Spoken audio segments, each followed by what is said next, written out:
अस्सलाम वालेकुम नाज़रीन, प्रोग्राम न्यूज़ मेकर्स के साथ मैं हूं आपकी मेज़बान ज़रिया आरिफ। वज़ीर-ए-आज़म इमरान खान साहब ने गुज़िश्ता रोज़ एक टीवी चैनल को इंटरव्यू दिया और इंटरव्यू देते हुए 2018 के इंतखाबात में धांधली के हवाले से पूछे जाने वाले सवाल पर वाज़ेह अल्फाज में कहा कि अगर अपोजिशन को ऐसा लगता है कि इंतखाबात में वाकई ही धांधली हुई तो अपोजिशन आए और बताए हमें।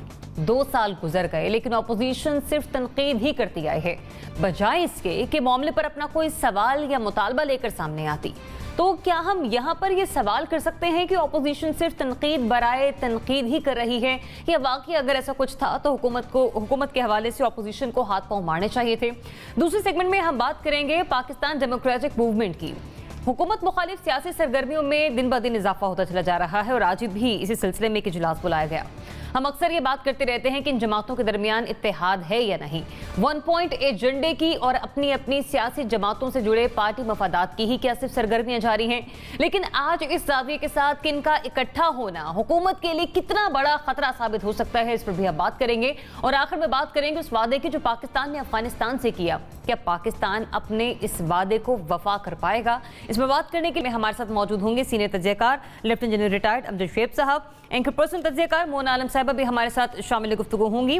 साथ ही साथ हमें ज्वाइन करेंगे सहाफ़ी तज्ज़ियाकार इब्राहिम राजा साहब भी, सहाफ़ी तज्ज़ियाकार नसीम सिद्दीकी साहब भी हमें ज्वाइन कर रहे हैं और सहाफ़ी तज्ज़ियाकार रज़ा रूमी साहब भी आज के प्रोग्राम में हमारे साथ शामिल गुफ्तगू होंगे। तो बात कर लेते हैं सबसे पहले प्राइम मिनिस्टर इमरान खान साहब के हवाले से, जिन्होंने गुज़िश्ता रोज़ एक इंटरव्यू दिया और उसमें 2018 में होने वाली धांधली के हवाले से जो अपना मौक़िफ़ इख्तियार किया है, जरा उन्हीं की ज़बानी सुनिए। मैंने जब इनको कहा कि आप सिर्फ 4 हल्के खोल दें 140 में से, 1 साल तक कोशिश करते रहे, हर जगह गए, नहीं खोली उन्होंने। जब चारों खुली, चारों में धांधली थी। जब हमारी बारी आई, इन्होंने कहा जी इलेक्शन में धांधली, हमने कहा खोल दो। मुझे तो कोई फिक्र नहीं थी। इन्होंने क्यों नहीं कहा कि खोलो, हमने कहा तैयार है हम इलेक्शन खोल दो। ये वाला जो 2018 उसके अंदर 90 सीटों के ऊपर, वो उसमें तकरीबन 140 सीटों के ऊपर पिटिशंस थी नेशनल असेंबली की, इसमें सिर्फ 90 की थी। यानी वो ज़्यादा लोग कह रहे थे कि इलेक्शन वो रिग्ड है, और 90 में से आधी पीटीआई की पिटिशंस हैं इस इलेक्शन में। यानी इन्होंने ना, इसका मतलब कि ये सिर्फ वो गुफ्तार के गाजी थे। तो क्लियरली प्राइम मिनिस्टर ने बताया कि किस तरह से जब हमें लग रहा था कि इलेक्शन में धांधली हुई है तो हमने वाज़ेह अल्फाज में कहा कि 4 हल्के हैं, इन पर हमें डाउट है तो ये हल्के खोल दिए जाएं। अगर अपोजिशन को भी कुछ इस तरह के डाउट्स थे तो अपोजिशन आकर बताती हमें, हमने कहा था कि आप हमें बता दें, हम वो हल्के खोल देते हैं। लेकिन अपोजिशन ने सिर्फ बात करना मुनासिब समझी, तनकीद करना मुनासिब समझी। अगर वाकई ऐसा होता तो कुछ कर आते सामने। मोना, ये बताइएगा, वाकई अपोजिशन इस मामले पर सिर्फ तनकीद बराए तनकीद की है आज तक और मजीद वो आगे भी यही करती रहेगी? मतलब कुछ धांधली वांधली हुई नहीं इलेक्शन में? ज़रिया, असल में अगर ऑपोजिशन संजीदा हो और ऑपोजिशन अगर वाकई इसको हकीकतन परस्यू करना चाहती है तो बहुत सारी चीज़ें हैं, जैसे आरटीएस सिस्टम का बैठना, ये इटसेल्फ बहुत अजीब सी बात थी। फिर वो जो फॉर्म्स थे, जो फॉर्म भी थे, वो काफ़ी लोगों को बगैर दस्तखत के मिले, वो भी इटसेल्फ बड़ी अजीब सी बात थी। मायूब बातें इस किस्म की बहुत सारी थी 2018 के इलेक्शंस में जो कि पिन पॉइंट की गई थी। इसमें भी कोई शुबा नहीं है कि 2013 के इलेक्शंस में भी इन्हीं बुनियादों पर जो पीटीआई ने डिमांड की थी, वो ये कह रहे थे कि कुछ हल्के खोल दें, और खास तौर पर 4 हल्कों के हवाले से उन्होंने जो डिमांड रखी थी अपनी। फिर आपने देखा है कि वो किस्सा बनते बनते कहाँ तक जा पहुंचा और किस लेवल पर वो तमाम मामला फिर पैनामा के बाद से तो एक बहुत ही जाइगेंटिक किस्म का उसने मोड़ ले लिया। खैर, टॉकिंग अबाउट 2018 इलेक्शंस, बात ये है कि देखिए कोई भी इलेक्शन हो, अफसोस के साथ एक तो ये कहना पड़ता है कि पाकिस्तान में कोई भी ऐसा इलेक्शन नहीं रहा है जहां पर हारने वाली पार्टी को एतराज ना रहा हो। ये हमारे लिए, मैं समझती हूँ, बहुत बड़ी बाइस तशवीश है। हर इलेक्शन ऐसा कैसे हो सकता है? तो ये एक तारीख का वो बाब है जो मुझे लगता है अब तब्दील हो जाना चाहिए कि ख्वाह वो जीतने वाली पार्टी हो, हारने वाली पार्टी हो, किसी के भी हक में हो या किसी के भी मुखालिफ हो, इलेक्शन रिजल्ट हर कोई तस्लीम करे। इलेक्शंस में कोई ऐसी बात ना हो जिसमें हारने वाली पार्टी को उंगलियां उठाने का मौका मिले।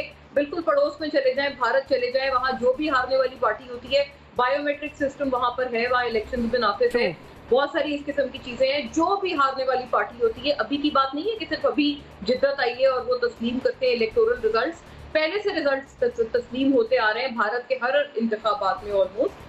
पाकिस्तान में तो ये रविश बदलनी पड़ेगी। इस रविश को बदलने के लिए बहुत अच्छी इम्प्लीमेंटेशन भी चाहिए इलेक्टोरल रिफॉर्म्स की, और इलेक्टोरल रिफॉर्म्स में जो भी इस किस्म की चीज़ें हैं जो कि सवालिया निशान का बायस बनती हैं, वो हमें अब तमाम पार्लियामेंटेरियंस को मिलकर दूर कर देनी चाहिए।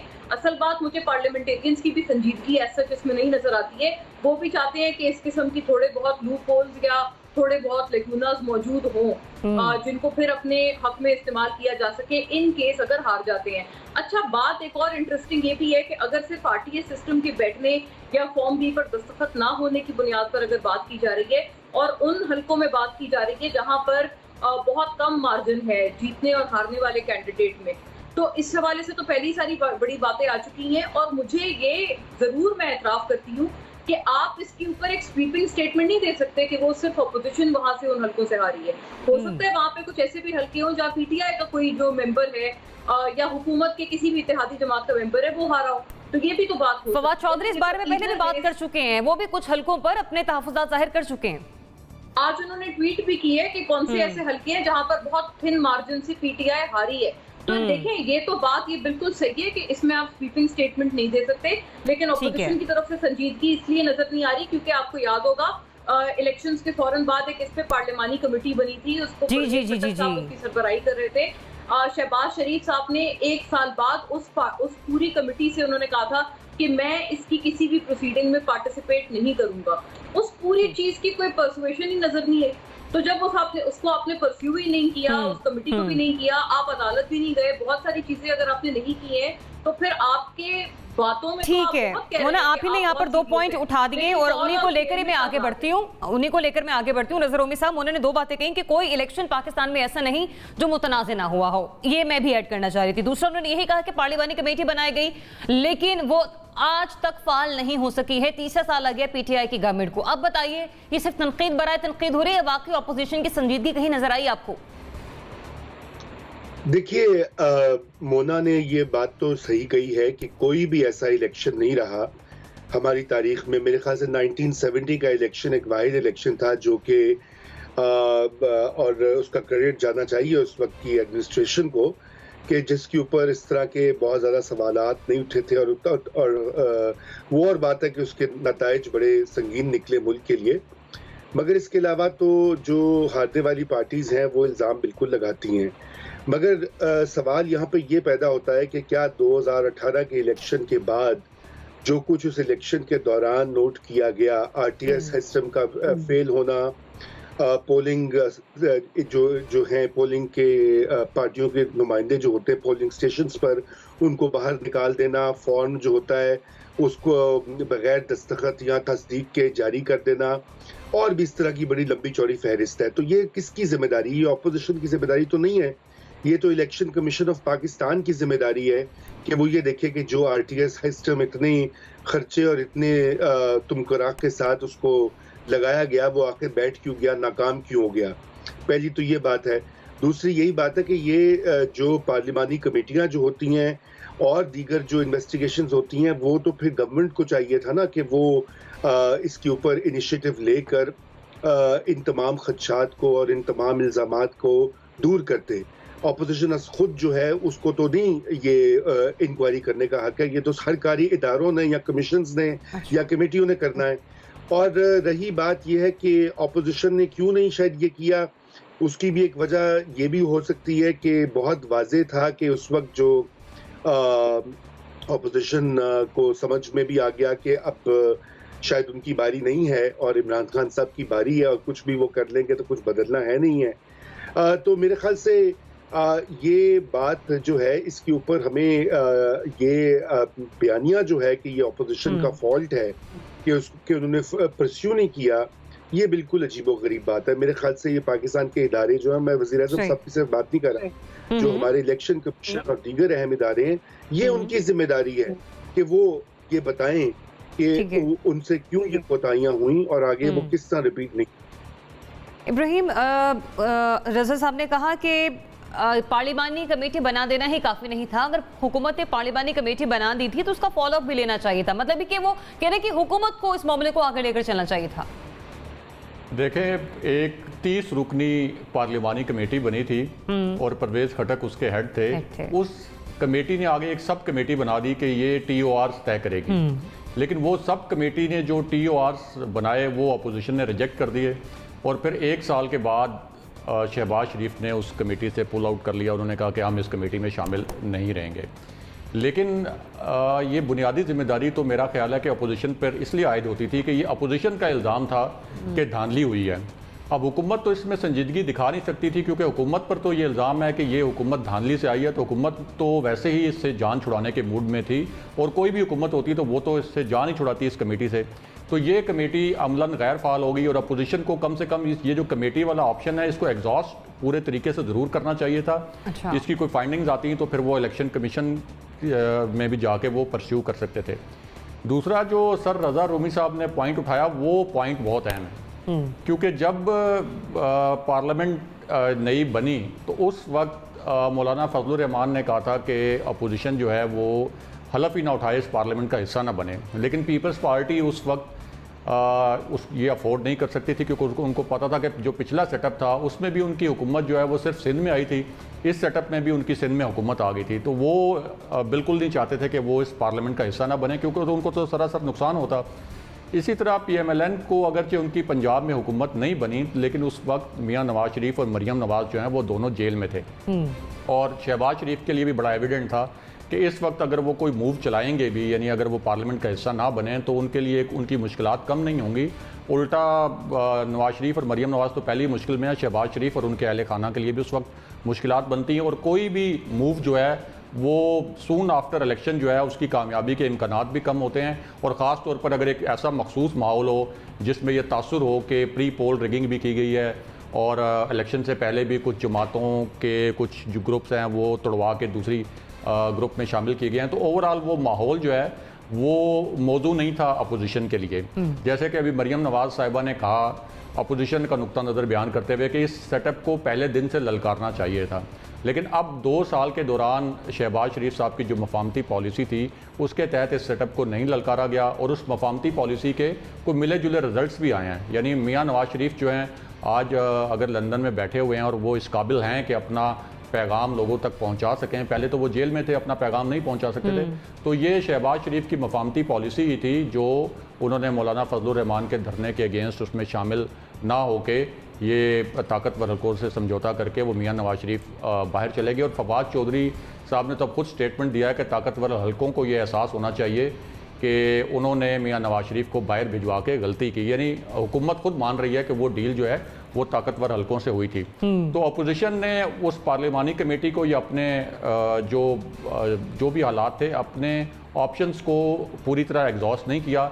इस वजह से अब उनकी ये जो धांधली वाला एक नैरेटिव है वो 2 साल से बना तो हुआ है, लेकिन हुकूमत के पास एक अच्छा एक्सक्यूज़ है, हुकूमत के पास एक अच्छा बहाना है कि आपने इब्राहिम हुकूमत के पास एक्सक्यूज है। अभी आपने कहा कि ऑप्शन जो थे उसमें से ऑपोजिशन ने दूसरी चीज का इंतखाब किया। अच्छा एक्सक्यूज है, हुकूमत के पास एक वैलिड एक्सक्यूज है, एक बहाना भी है ना कि आपने 30 रुकनी कमेटी बनाई थी, आपने उस कमेटी को क्यों नहीं परस्यू किया, आप उसके बाद इलेक्शन कमीशन में क्यों नहीं गए।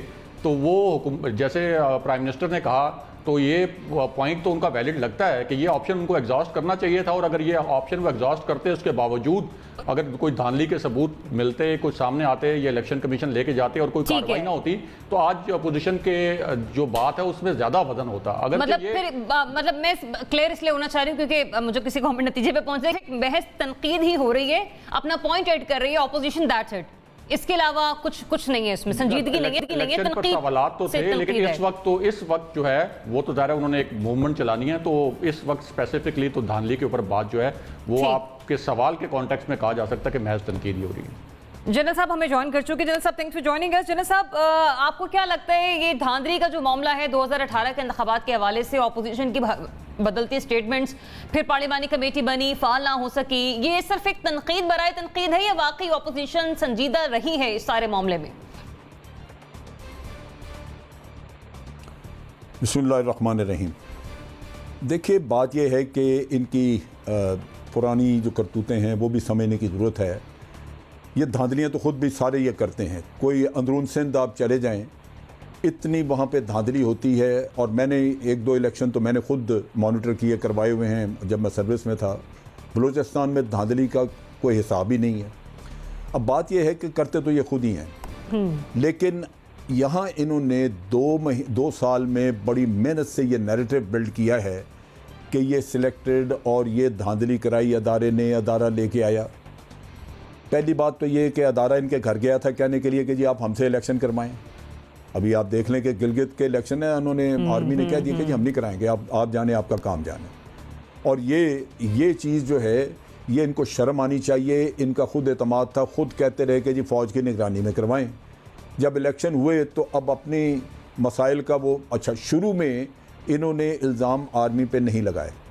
शुरू में ये कहते रहे कि जनाब वो जो वहाँ से इनके जो रिप्रेजेंटेटिव थे पोलिंग स्टेशन में उनको निकाल दिया, ये यहाँ पे जो रिज़ल्ट भेजा गया उस पर सिग्नेचर नहीं थे। ये इस तरह की चीज़ें ये बिल्कुल इलेक्शन कमीशन में इनको लेके जाना चाहिए था, ये लेके नहीं गए। लेकिन ये कि ये नैरेटिव ग्रेजुअली बिल्ड करते रहे और ये एक ख़ास मकसद के तहत किया गया। ये अपने आप को देखते कि जिन्होंने 3-3 दफ़ा हुकूमत की है, क्या उन्होंने डिलीवर किया है? उन्होंने आपको एक कर्जे के ऐसे नेट में फंसा दिया जो आज आपको तकलीफ़ दे रहा, आज को परेशानी हो रही है और उसका कोई हल नहीं है किसी के पास। कर्जा अदा करने के लिए कर्जा लेना पड़ेगा, महंगाई होगी, ये सारा कुछ होगा। लेकिन एक वक्त पे जब आप कर्जे ले रहे थे, अगर आप उस वक्त $30 अरब का करंट अकाउंट डेफिसिट में छोड़ के जाते, ये वो चीज़ें जो लोगों ने बाद में क्वेश्चन होनी थी, लेकिन उन्होंने पर्दा डाल दिया एक ही नैरेटिव को लेके, और अब उनके पास और कुछ कहने को है नहीं। महंगाई के फिगर्स भी अगर आप देख लें तो मैं अगले दिन एक प्रोग्राम में देख रहा था, अखबारों के तराशों के साथ महंगाई के फिगर आज की कीमतों से कहीं ज़्यादा कीमतें रही हैं मुख्तलिफ वक्तों पे पिछले दौर में जो PMLN का दौर था। तो ये हकीकतें हैं, लेकिन अवाम भूल जाते हैं। अवाम ये भी भूल गए कि इन्होंने सुप्रीम कोर्ट में जाली डॉक्यूमेंट्स पेश की थी। जो जाली डॉक्यूमेंट्स सुप्रीम कोर्ट में पेश करता, क्या वो वोटिंग के लिए जाके जाली काम नहीं करेगा? उसको इतनी दीदा दिलेरी उस शख्स की और डिशेस की उसकी देखें कि वो जनाब उनको शर्म है ही नहीं इस बात की कि जनाब आप जाली डॉक्यूमेंट्स पेश, उसके बाद आप फिर भी कौम को मुंह दिखा रहे हैं। तो उससे तवक्को आप करेंगे कि वो इलेक्शन में जाके इतना हाजी हो जाएगा कि वहाँ कुछ नहीं करेगा? ये सारी चीज़ें मुश्किल ये है कि आप जब झूठ बोलते हैं फिर इतना लगातार बोलते हैं कि वो एक लोगों के ज़हनों पे सख्त हो जाता है। मैं अगले दिन एक प्रोग्राम सुन रहा था, पता नहीं मोना ने उसको देखा या नहीं, क्योंकि वो PTV का प्रोग्राम था और मैं खुद उसमें पार्टिसिपेंट था। उन्होंने फाफन के लोगों को बुलाया था, सरवर बारी साहब थे। उन्होंने कहा जी ऑब्जर्वेशन तो बहुत थी क्योंकि वो क्रैश कर गया इनका भी सिस्टम, लेकिन उन्होंने कहा कि हमारी ऑब्जर्वेशन पिछले 2 इलेक्शनों से कम थी। हमने रिपोर्ट में लिख के दिया कि पिछले 2 इलेक्शनों से ये इलेक्शन बेहतर था। ये उनकी रिपोर्ट है जिन्होंने मॉनिटर किया। तो यहाँ पे बैठे अभी रूमी साहब ने भी एक राग रखा हुआ, ये अलापते रहते हैं और ये बात करते हैं। बात ये है कि हमें अपने तौर पे भी अपनी अकल और दिमाग और चीज़ों को खोल के सुनना चाहिए। अगर सिर्फ नैरेटिव इन लोगों के सुनते रहें तो वो तो एक तरफा नैरेटिव है। चलें ठीक है जनरल साहब, इनका रिपोर्टिंग सिस्टम खराब हुआ, बैठा, उसमें मसले आए, लेकिन अब जो तनकीद है ये अपने मकासद के लिए, उनके लिए मुश्किलात बड़ी हैं, बेशुमार करप्शन के केसेस हैं, आगे और भी खुलने वाले हैं, जिंदगी तंग हुई पड़ी है, नाक आए। इन हालात में वो क्या कहें और क्या कहें? जान छुड़ाने के लिए पॉइंट आपका आ गया। और आप करप्शन के केसेस आपने कहा कि उनके ऊपर हैं, लेकिन वो बाहर सर फिर कैसे गए, किस समझौते के तहत गए? उनको तो यहाँ पे उनका पूरा ट्रायल होना चाहिए था, लेकिन ये ऐसे समझौते कैसे हो जाते हैं सर?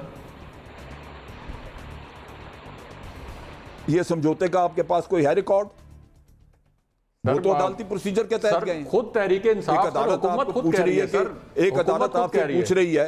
इब्राहिम एक सेकंड नहीं, हुकूमत को छोड़ें आप, 1 सेकंड मुझे ये बात देखें।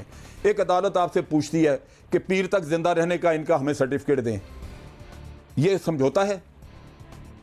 और दूसरी अदालत को हुकूमत कह रही है कि 7 अरब का इनसे बॉन्ड लें, वो नहीं लेती, तो ये समझौता है? वो 50 रुपए का एफिडेविट पे भेज देते हैं। आप भी तो कोई इंसाफ की बात करें ना सर हुकूमती वज़ीर हैं फवाद चौधरी साहब, उन्होंने बाकायदा बयान दिया है सर इसके ऊपर कि यार वो कहता है लोगों को ये एहसास होना चाहिए कि उन्होंने बाहर जाने देकर गलती की, क्योंकि अब वो उसी इदारे के खिलाफ वहां से बयान दे रहे हैं।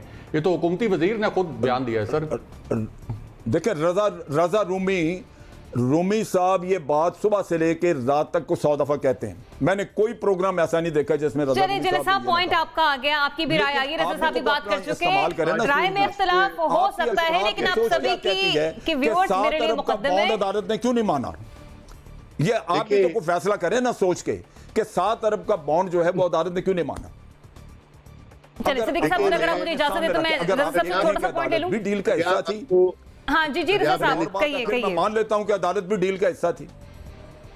अच्छा देखिए आखिर में और आप सब मेरा टाइम लेते मैं आ रही आपके के पास आ रही हूं। रजा साहब ऐड योर पॉइंट क्विकली या फिर मैं हां प्लीज और वो ये है कि नंबर 1 तो ये है कि देखिए आरटीएस सिस्टम तो बैठा था ना, ये हकायक हैं। और बात यह है कि अगर इलेक्शन कमीशन ऑफ पाकिस्तान कोई भी इदारा जो है जो कि इतनी इन्वेस्टमेंट के बाद एक निज़ाम बनाता है और वो ऐन वक्त पर वो बैठ जाता है तो उसकी इंक्वायरी तो होनी चाहिए, पब्लिक के फंड से बनता है वो। तो मेरे ख्याल से इसमें तो कोई ऐसी बात नहीं है कि जो कि किसी भी पार्टी को सपोर्ट करती है या उनके खिलाफ जाती है। ये तो एक हमारी कौमी ज़रूरत है कि हमारे पास ऐसी मशीनरी और ऐसे इदारे हों जो कि इंतखाबात को मुनसिफाना और शफाफ तरीके से उनका इनेकाद करवा सकें। रही बात नवाज शरीफ के जाने की, तो राजा साहब का सवाल भी बड़ा अहम है। खुद अब हुकूमत के मुजरा कह रहे हैं तो आप हम पे ऐसे ही बरहम हो रहे हैं। आपको अपनी सोच से पता नहीं चलता कि 7 अरब का बॉन्ड किसने छोड़ा था। चले जने साहब रजा रूमी साहब ने बड़ा एक बेहतरीन पॉइंट उठाया है, मैं उसी के साथ आगे बढ़ती हूँ। उन्होंने बात की मैंने कोई प्रोग्राम नहीं देखा जिसमें आपने मुख्तदर हलकों का नाम ना लिया हो। आपका बुग़्ज़ इतना ज्यादा है कि आप हर बात पे मुख्तदर हलकों का नाम लेते रहे हैं, मुझे पता नहीं आपका। तो ये बात आप क्यों नहीं अकल से सोचते कि 7 अरब रुपए का बॉन्ड क्यों नहीं साइन हुआ? ठीक है, पॉइंट आगे चले साहब, आपका भी आगे रज़ा साहब कोऑपरेट कीजिए, आपका भी पॉइंट आगे। सिद्दीकी साहब रज़ा साहब ने बात की यहाँ पर हमारे पास ऐसी मशीनरी और ऐसे इदारे होने चाहिए थे, तो वो तमाम जमातें जो इक़्तिदार में रही हैं 2 बार। जलील साहब आगे ना, आपका पॉइंट आगे जलील साहब कहते रहते हैं। जलील साहब आपका पॉइंट आ गया। सिद्दीकी साहब इसी पॉइंट के साथ जो रजा साहब ने उठाया कि हमारे पास ऐसे इदारे और मशीनरी होनी चाहिए थी, तो वो जमातें जो इक़्तिदार का हिस्सा रही, क्या ये उनकी जिम्मेदारी नहीं थी? बिस्मिल्लाहिर्रहमानिर्रहीम। ज़रियाब आपके सवाल से चलेगी बात सारी आगे कि वाकई 1970 के बाद पाकिस्तान में कोई भी इलेक्शन ऐसे नहीं हुए जिसमें जो कंट्रोवर्शियल ना रहे हों। आप देखें कि 2013 के जो इलेक्शन थे वो आरओस के इलेक्शन कहलाए गए थे, ठीक है। उसके बाद आप देखें कि 2018 में अगर आरटीए सिस्टम डाउन भी चला गया या इलेक्शन कमीशन ने कोई गड़बड़ की, तो ये क्या इलेक्शन कमीशन पीटीआई बना के लाई थी? यही पीपल्स पार्टी और नून लीग ने मिलकर इलेक्शन कमीशन बनाया था। और जो आरटीए सिस्टम लगा था, जो भी इलेक्शन का सिस्टम लगा था, वो ये पीएमएल-एन की गवर्नमेंट के थ्रू ही लगा था ना, किसी और ने तो नहीं लगाया था। तो इसके जवाब तो पीएल-एन की गवर्नमेंट दे कि भाई उन्होंने इस किस्म का नाकिस सिस्टम क्यों ला के लगाया, क्यों उसमें से पैसे खाए या किक्स बैक्स खाएं, कि उस सिस्टम ने जब एन मौके पे काम करने का वक्त आया तो उस वक्त वो सिस्टम ने काम ही नहीं किया। दूसरी बात ज़रियाब ये है कि अगर मेरे सर में दर्द हो और मैं पूरे ऑफिस को या अपने घर को सर पे उठा लूँ और मैं डॉक्टर के पास ना जाऊँ तो मुझे कोई फ़ायदा नहीं होगा। अगर आपको इलेक्शन के पहले दिन से, इलेक्शन की रात से आप लोगों ने शोर मचाया हुआ है, तो आप जाते, आप इलेक्शन कमीशन में जाके रिट करते, आप ट्रिब्यूनल्स के अंदर जाते, आप छोड़ देते पार्लिमानी कमेटी, आप गवर्नमेंट को भी छोड़ देते। आपने जो खुद इदारे बनाए हुए थे इलेक्शन कमीशन की तरह के, उसमें जाके आपने क्यों नहीं किया? बिल्कुल आप सिर्फ पॉइंट स्कोरिंग करना चाहते हैं। और उसका जवाब रजा रूमी साहब ने बड़ा अच्छा दिया कि कुछ अरसे बाद उनको समझ आ गई कि अब उनकी बारी नहीं है। इसका मतलब वो अपनी बारियाँ ले रहे थे, इस मुल्क में बारियाँ लगती, जब उनकी बारी लगाई गई तो उन्हें कोई एतराज़ नहीं हुआ। दूसरे की अगर बारी लग गई तो उन्हें बड़ा एतराज़ आ रहा है इस बात पे। इलेक्शन कमीशन में जाना चाहिए था। बिल्कुल ये शोर होगा जो है अपोजिशन का किसी काम का नहीं है, और ये चीज़ें जो है वो उसी वक्त इनको जो है वो अदालतों में लेके जानी चाहिए थी। और अभी तक तो 2 साल में कोई ना कोई रिजल्ट निकल के आ जाते। और अगर आप देखें कि जैसे प्राइम मिनिस्टर ने कहा कि 90 पिटीशन अगर हैं तो उसमें से 45 तो पीटीआई की हैं, और मार्जिनल सीट्स अगर देखें तो मैं देख रहा था कि तकरीबन 21 सीट हैं जिसमें पीटीआई बहुत कम, तकरीबन 2000 के अंदर के मार्जिन से हारी है। तो इल्ज़ाम तराशी करना तो बहुत आसान काम होता है। आप लोग गवर्नमेंट्स में रहे हैं, ये इलेक्शन का जो निज़ाम है ये सियासतदानों ने दुरुस्त करना है, ये मिलिट्री ने दुरुस्त नहीं करना। सैलाब आता है आप आर्मी को बुला लेते हैं, जल्जला आता है आप आर्मी को बुला लेते हैं। आप क्यों बुलाते हैं भाई? आप अपने सिविल इदारों को इतना मजबूत क्यों नहीं करते कि आर्मी की उसमें इंटरफेरेंस ना रहे? तो इसमें भी आप इलेक्शन कमीशन में भी सियासतदानों ने, अब पार्लियामेंट रही है जब पीपल्स पार्टी की गवर्नमेंट थी, नून लीग की गवर्नमेंट थी, आप वहाँ पर रिफॉर्म्स लेके आते और इस इदारे को इतना मजबूत करते कि आपको ये कहना ही ना पड़ता कि धांधली हुई है। धांधली, ठीक है। हाँ, पार्लियामेंटेरियंस के लिए चैलेंज थ्रो करें कि इलेक्शंस एक्ट 2017 में उसी वक्त ही फैसला कर लेते ना कि ये अब आर्मी का कोई अमल दखल नहीं होगा पोलिंग स्टेशंस में, खत्म कर देते मामला। अभी भी कर लें, कोई देर नहीं हुई है।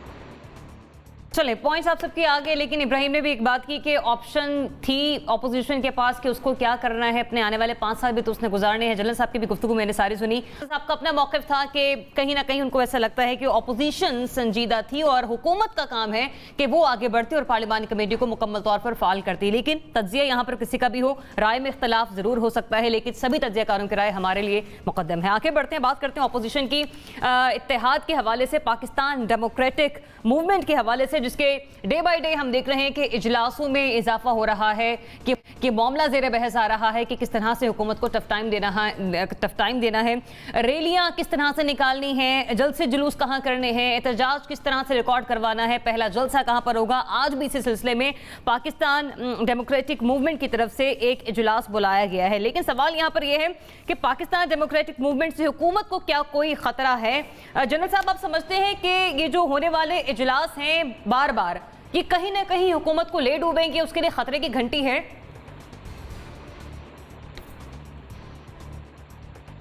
देखिए, मेरा नहीं ख्याल कि ये इस तरह है। देखिए, एक पहली बात तो ये समझनी चाहिए, अगर हम इस हुकूमत को हटा दें किसी तरह कोई एहतजाज के ज़रिए, तो ये बाहर निकल के किसी और को बैठने देंगे, ये भी वही कुछ करेंगे कि आके फिर, क्योंकि ये तो नहीं समझेंगे किसी भी बात पे, इनका तो यही ख्याल होगा कि जनाब उनको ज़बरदस्ती निकाला गया है।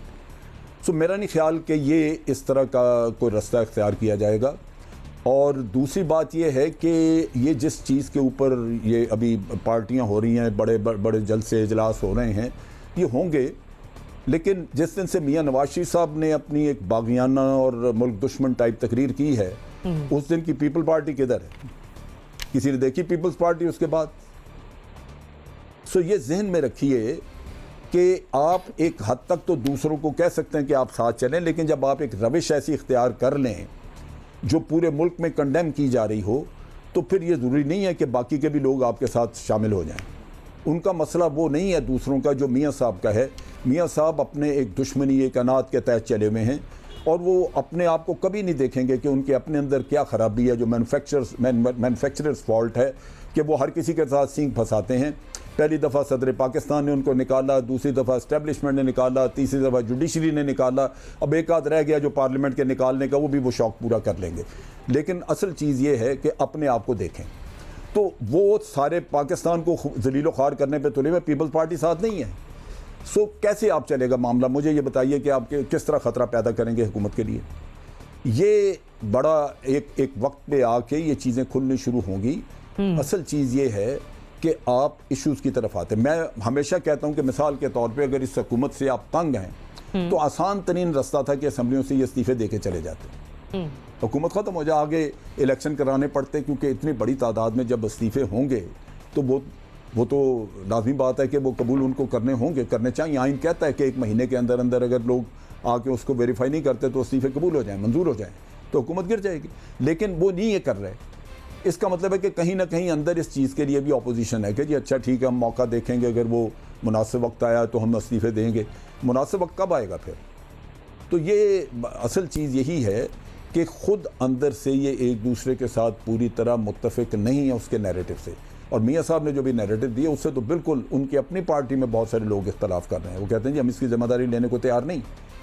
तो ये आप अगर इन चीज़ों को ज़हन में रखें, मतलब साहब आप ये कह रहे हैं कि खतरे की नौयत का अंदाजा ऑपोजिशन के इस्तीफों से लगाया जा सकता है। जब तक इस्तीफे नहीं तब तक किसी किस्म का कोई खतरा नहीं। बिल्कुल ठीक। रज़ा रोमी साहब? बिल्कुल, मेरा तो ख्याल है कि कोई खतरा नहीं। देखिए, अभी तो ये सिर्फ ऐलानात हैं और एक इब्तदाई मराहिल हैं। अब आगे सवाल यही पैदा होता है कि क्या नंबर 1 अपोजिशन की पार्टियां जो हैं उनका एजेंडा जो है वो उस पर इत्तेफाक है। वो अभी तो उन्होंने APC का एलामिया तो जारी किया है, लेकिन ज़ाहिरी बात है जो 2 बड़ी पार्टियां हैं उनकी मुख्तलिफ अप्रोच और मुख्तलिफ राय है। पीपल्स पार्टी की हुकूमत है सिंध में, वो उनका स्टेक है इस पूरे सिस्टम में, वो नहीं चाहेंगे कि ये लपेटा जाए या इसमें कोई बहुत बड़ा झटका लगे, क्योंकि उसका तो नुकसान फिर उनकी गवर्नमेंट को भी होगा। जबकि PMLN जो है उसका भी कोई स्टेक नहीं है और मौलाना फजलुर रहमान का भी कोई स्टेक नहीं है इस गवर्नमेंट में, ना वो किसी सूबे में उनकी हुकूमत है, ना कोई शेयर करें वो पावर को। तो एक तो ये मसला है कि ये एक पेज पर या एक जो है एजेंडा पर मुत्तफिक कभी फिलहाल नहीं है, जो भी वो तकारीर और ऐलानात तो होते रहते हैं।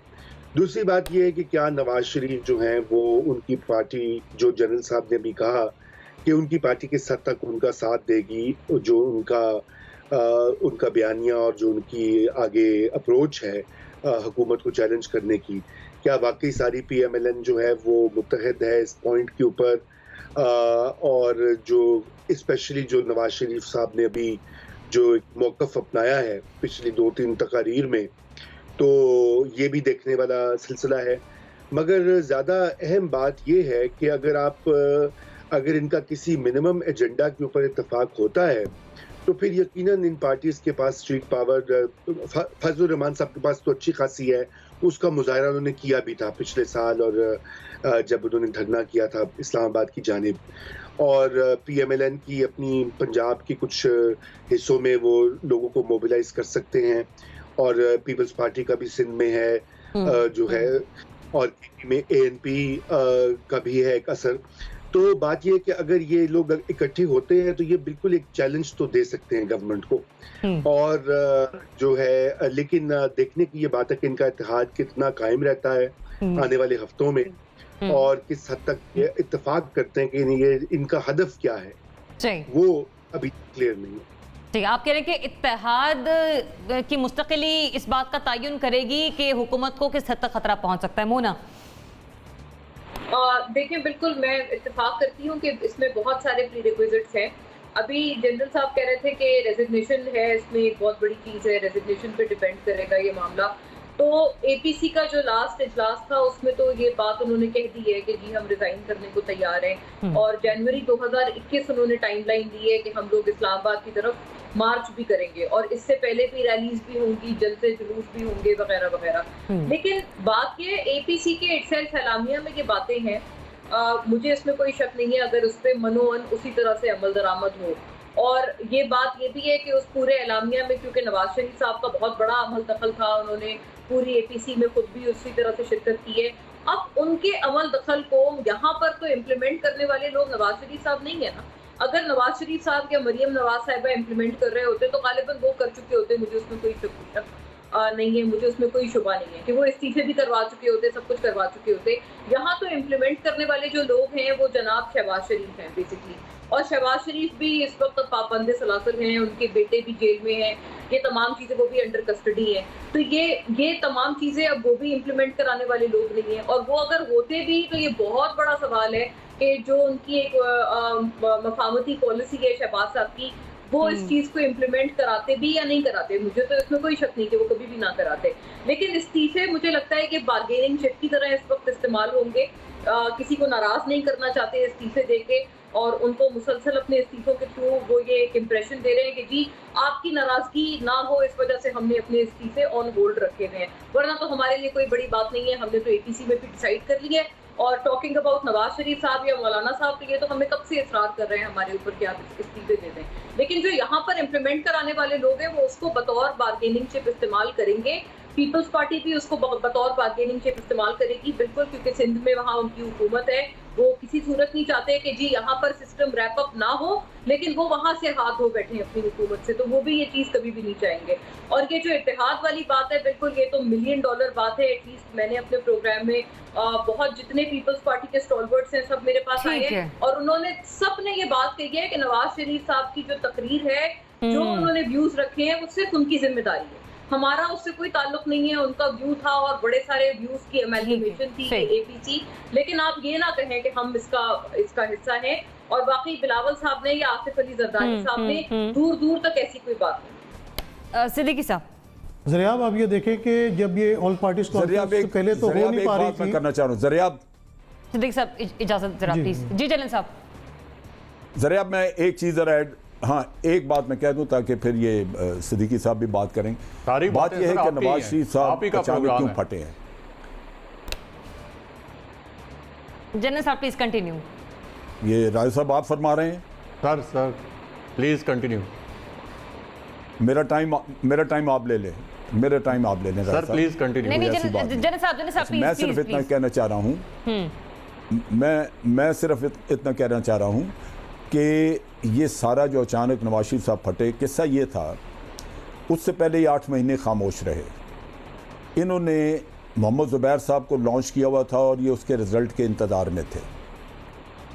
जब तक मुफाहमत अंदर से कोई चल रही थी, उनका ख्याल था कि शायद कहीं बाजवा साहब अपना असर रसूख इस्तेमाल करके तो उनको फ़ारिग करा दें यहाँ से, फिर वो आ भी जाएँ, क्योंकि वो हमेशा जब मैदान में कूदते हैं तो अपनी मर्ज़ी की अदालतें उनकी होनी चाहिए, मर्ज़ी के सारे उनके ब्यूरोक्रेट्स होने, उनको सारा निज़ाम मर्ज़ी का हो तो फिर वो आते हैं, वरना तो उन्होंने आना नहीं था। तो वो जब ये भांडा फूट गया, जब इन्होंने कहा वो जो DGISPR ने कहानी खोल दी, तो उसके बाद फिर मियाँ साहब के पास और कुछ नहीं था। फिर तो किश्तियाँ जली हुई हैं और फिर मैदान गर्म आप देख रहे हैं। फिर अब हर चीज़ मुल्क भी दाव पे लग जाए, बेशक उनको परवाह नहीं है। तो ये सूरत हाल अब ये है। सिद्दीकी साहब जी ज़रिया, मैं ये बात कर रहा था कि जब ऑल पार्टीज़ कॉन्फ्रेंस पहले तो हो ही नहीं पा रही थी क्योंकि बहुत सारे इख्तलाफात थे।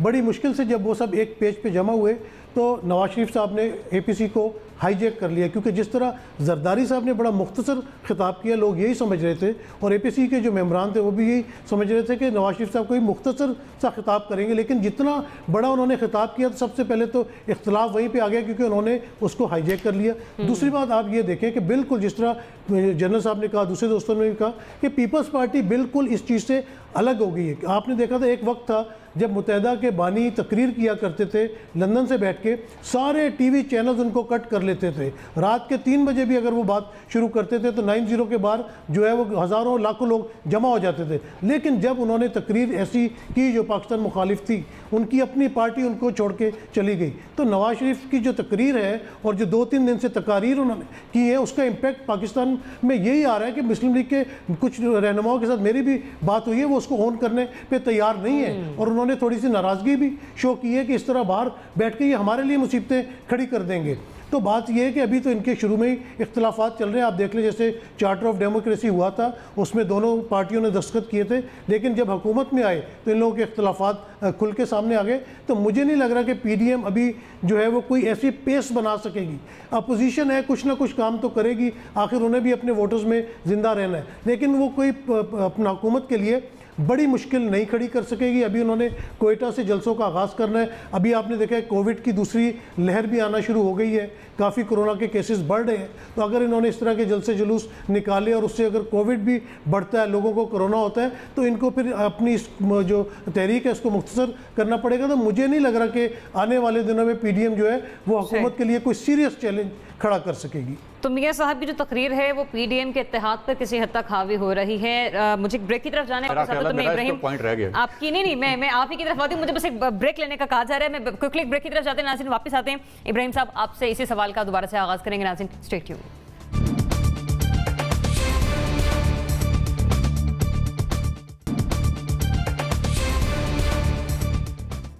वेलकम बैक नाज़रीन। ब्रेक पर जाने से पहले हम बात कर रहे थे अपोजिशन के इत्तेहाद की, PDM की मूवमेंट्स के हवाले से कि क्या इससे हुकूमत को आने वाले दिनों में कोई ख़तरा है या नहीं है। इब्राहिम, आपका तज्ज़िया इस पर बाकी है, आपका तबसरा लेना ज़रूरी है। बताइएगा, आपको लगता है कि आने वाले दिनों में PDM कोई ख़तरा बन सकती है इस हुकूमत के लिए? देखें, हुकूमत कोई भी हो, उसके खिलाफ जब कोई तहरीक चलती है तो ज़ाहिर है उसको ख़तरा तो होता है। मियाँ नवाज शरीफ के खिलाफ जब इस्लामाबाद में धरने आए थे तो उनकी हुकूमत को ख़तरा था। मौलाना फजलुर रहमान जब इमरान खान साहब की हुकूमत के ख़िलाफ़ इस्लामाबाद में धरना लेके आए तो उनको ख़तरा था, तभी तो फिर इतनी तगोदो हो रही थी।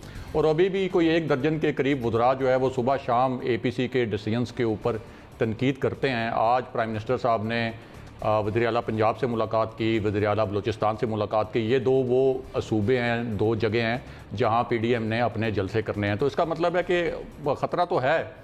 दूसरी बात यह है कि पीपल्स पार्टी के पास तो सिंध में स्ट्रीट पावर तो है, लेकिन पीपल्स पार्टी सिंध में अपनी हुकूमत के ख़िलाफ़ तो धरना नहीं देगी। पंजाब में उनके पास कोई ख़ास स्ट्रीट पावर नहीं है। लेकिन यहाँ सबसे अहम इशू ये है कि मौलाना फजलुर रहमान साहब के पास जो स्ट्रीट पावर है वो एक ऐसी स्ट्रीट पावर है कि उसमें मदारिस के बच्चे भी शामिल हैं और जो उनके कारकुन हैं ज़ाहिर है कि उनका एक मजहबी रुझान है और वो अगर इस स्ट्रीट पावर को बाहर निकालते हैं तो ये एक बड़ा सेंसिटिव इशू बन जाता है और उनके खिलाफ कार्रवाई करना भी किसी भी इदारे के लिए वो बड़ा मुश्किल हो जाता है, क्योंकि वो एक नई डिबेट जो है उसको एक नया रुख दे दिया जाएगा, सियासी से मामला वो मजहबी भी बन जाएगा। फिर दूसरा आप ये देखें कि पीडीएम ने जो ये फैसला किया कि पहला जलसा वो कोयटा करेंगे, तो जो जानने वाले हैं वो जानते हैं कि कोयटा में जलसे का एक ख़ास मकसद है और इसका मकसद सिर्फ इमरान खान साहब की हुकूमत को दबाव में लाना नहीं है। इसका मकसद यही है कि जैसे मियां नवाज शरीफ साहब चाहते हैं कि इस्टेब्लिशमेंट को दबाव में लाया जाए, उस तरह वो इस्टेब्लिशमेंट को दबाव में लाना चाहते हैं। फिर गुजरांवाला में एक जलसे का ऐलान किया गया बहुत बड़ा 16 अक्टूबर को जो इन्होंने करना है और उसका मकसद भी वही है कि सिर्फ हुकूमत को नहीं किसी और को भी दबाव में लाया जाए। दूसरा, मियां नवाज शरीफ की एपीसी में जो आपने स्पीच की बात की, तो मियां साहब ने जब कहा था कि इस्तीफ़े देने चाहिए और मैं मौलाना फजलुर रहमान साहब की बात की हमायत करता हूँ उनके मुतालबे की, तो उस वक्त बिलावल भुट्टो साहब पहले तो रिलेक्टेंट थे, बाद में आपको अंदर की खबर उस वक्त भी हमने दी थी, दोबारा बता देता हूँ कि बिलावल भुट्टो साहब ने कहा था कि मियां साहब हम सारे इस्तीफ़े साइन करके आपके हाथ में देते हैं, आप यहाँ वापस आके खुद स्पीकर को ये इस्तीफ़े जमा करा दें। तो उसके ऊपर जो है वो थोड़ी सी वहाँ पे बदमज़गी हो गई थी कि ज़ाहिर कि मियां साहब ने वापस आना है या नहीं आना। तीसरी बात ये कि पीपल्स पार्टी के बारे में जो हम ये कह रहे हैं, ये बात ठीक है कि पिछले 2 दिन से मियां नवाज शरीफ की जो जारियाना तकारीर थी उनके ऊपर पीपल्स पार्टी का कोई बयान नहीं आया उनकी हमायत में, लेकिन हम ये भी जानते हैं कि एक मखसूस माहौल में पीपल्स पार्टी ही वो जमात है जिसको हम जब चाहते हैं सिक्योरिटी रिस्क करार दे देते हैं। लेकिन अब चूंकि पिछले 2 दिन में उनका कोई बयान नहीं दिया उन्होंने मियां नवाज शरीफ की हमायत में, तो अब उसी पीपल्स पार्टी को हम ये कह रहे हैं कि चूंकि वो एक मुहिब वतन जमात है और मियां नवाज शरीफ मुहिब वतन नहीं है, इस वजह से पीपल्स पार्टी ने उनकी हमायत नहीं की। तो ये फिर हम ये मुख्तलिफ मौके पे मुख्तलिफ जमातों को हुब्बुल वतनी के और गद्दारी के सर्टिफिकेट्स देते रहते हैं। तो ये इस ओवरऑल सिचुएशन में ये नहीं कहा जा सकता कि इस तहरीक से हुकूमत को खतरा नहीं है, इसी वजह से हुकूमत इसको बहुत ज़्यादा सीरियस भी ले रही है। अब ये तो नहीं हम कह सकते कि हुकूमत चली जाएगी, लेकिन बहरहाल खतरा है। ठीक है, मैं बगैर किसी जना साहब मेरे पास अगले सवाल के लिए बहुत मुख्तसर वक्त है, मैं डायरेक्टली सवाल पर जा रही हूँ। जी जना साहब जी, एक इम्पॉर्टेंट चीज़ राजा साहब, एक चीज़ ज़हन में रखिए, इत्तेदाद आसन का बयान और ख्वाजा आसफ का बयान, ये हुब्बुल वतनी वाले झगड़े नहीं हैं। ख्वाजा आसफ ने बयान दिया था कि मैं वो जरदारी साहब पे एतमाद नहीं कर सकते, क्योंकि उन्होंने एक दफ़ा कहा था कि मेरा वादा किसी के साथ कुरान करीम की कोई आयत नहीं है, और यही चीज़ इत्तेदाद आसन ने कही है कि हम नवाज शरीफ पे या उन पे एतमाद नहीं कर सकते। मसला इधर है। बिल्कुल ठीक कह रहे हैं सर, आप मियां नवाज शरीफ जो है वो मेमो गेट में काला कोट पहन के सुप्रीम कोर्ट में चले गए थे, वो बात अब आ रही हूं। चलो इसे आगाज कर रही हूँ, विद इन 20 सेकंड आपने मुझे रिप्लाई करना है। पाकिस्तान ने तालिबान को जंगबंदी पर कायल करने का वादा किया, पाकिस्तान ये वादा पूरा कर पाएगा, इस पर मुझे जवाब दे दें अपना।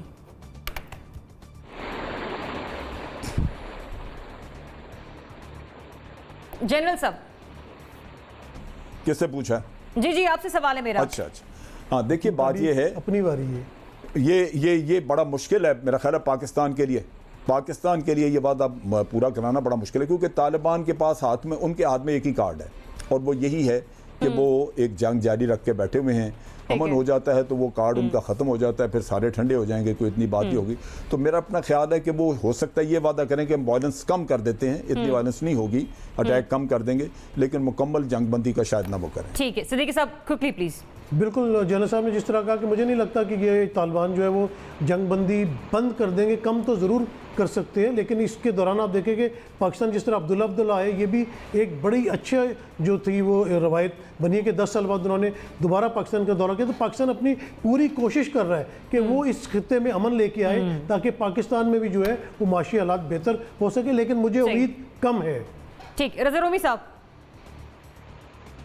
जी, मेरे ख्याल से पाकिस्तान के लिए तो सारी जिम्मेदारी पाकिस्तान पे डालना तो बहुत मुश्किल चीज़ है, क्योंकि ये चीज़ है कि पाकिस्तान का कोई 100% कंट्रोल है तालिबान के ऊपर, और तारीख और जो हालात और वाक़यात अभी गुजरे हैं वो यही बताते हैं कि पाकिस्तान कोशिश ज़रूर कर सकता है, मगर अल्टीमेटली तालिबान की अपनी हिकमत अमली है और उनकी अपनी एक अफगानिस्तान के अंदर जो पावर सीख करने की अप्रोच है वो उसी पर फॉलो करेंगे। लेकिन मेरे ख्याल से हमारी कोशिश भरपूर होनी चाहिए, क्योंकि जितनी जल्द अमन का रास्ता खुले हमें भी फायदा है। इब्राहिम, देखिए, पाकिस्तान ने तो एक बड़ा मस्बत रोल प्ले करके उनको आप मुज़ाकरात की मेज़ पर लेके आए थे। अब दोबारा भी पाकिस्तान जो है वो अपना कुछ असर रसूख इस्तेमाल कर सकता है। ज़ाहिर है कि था हमारा असर रसूख, तभी हम उनको टेबल पे लेके आए थे। लेकिन मसला ये है कि जो अफ़गान हुकूमत है उसके ऊपर कौन असर रसूख इस्तेमाल करेगा कि दोहा अकॉर्ड जैसे भी हुआ, जिस तरह भी हुआ, जब एक मायदा हो गया तो उसकी शिकों पर तो अमल करना चाहिए था अफगान हुकूमत को भी। लेकिन अफगान हुकूमत जो है वो ये समझती है कि ये मायदा तो अमेरिका और अफगान तालिबान के दरमियान हुआ था, तो वो उन शिकों पे अमल नहीं कर रहे। और फिर अफगान तालिबान के वो लोग जो उनके हमायती नहीं भी रहे वो भी ये कहते हैं कि एक एग्रीमेंट हो गया, तो अगर एग्रीमेंट पे अफगान हुकूमत अमल करती तो फिर अफगान तालिबान भी अमल करते। अब पाकिस्तान अपना इन्फ्लुएंस इस्तेमाल तो कर सकता है, लेकिन इतना नहीं कर सकता कि अफगान तालिबान को जल्दी पर मजबूर। जी, मैं सबसे इत्तेफाक करती हूँ। बिल्कुल पाकिस्तान का मुझे लगता है रोल ओवर एस्टिमेट इसमें किया जाता है। बिल्कुल पाकिस्तान का असर रसूख है, हम करना हमें चाहिए और हम करेंगे भी, क्योंकि ये जो अमन है ये हमारे हक में है। लेकिन at the end of the day जो डिपेंड करेगा वो उनकी अपने लाए अमल पर ज्यादा चीजें डिपेंड करेंगी। और ये जो मुआहदा अभी रिसेंटली हुआ है उसमें एक बाय द वे ये भी शिक है कि उस तरफ के जो तालिबान है, ठीक है, पाकिस्तान आने का कहा है और उसे अव्वल से पाकिस्तान इन कोशिशों में सरफहरिस्त रहा है, लेकिन पाकिस्तान के लिए ऐसा करना बहुत हो जाएगा। इसी के साथ ही मुझे मेहमानों को दीजिए इजाजत। अल्लाह हाफिज।